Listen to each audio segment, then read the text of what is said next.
And one of the most common things that women say to me is that they don't recognize their bodies anymore.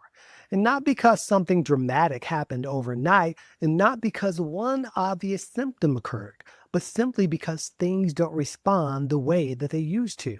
Instead, you tend to think that something else is wrong. And that moment can begin with self doubt. Women start questioning themselves.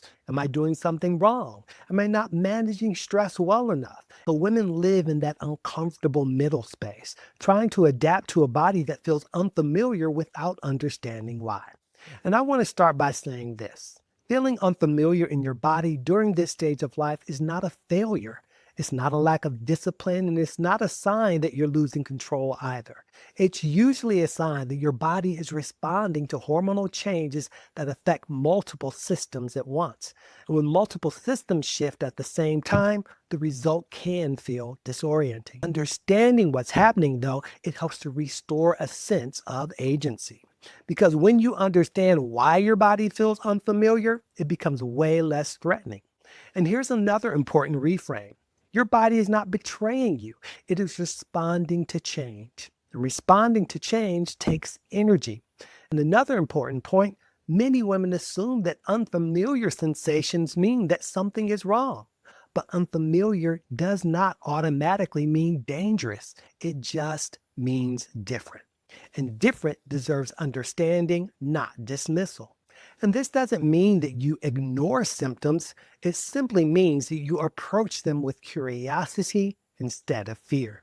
So instead of asking, what's wrong with me? Try asking, what has changed? What feels harder than it used to? What feels predictable? What's no longer responding the way it used to? See, those questions help you identify patterns, and patterns are far more informative than isolated symptoms.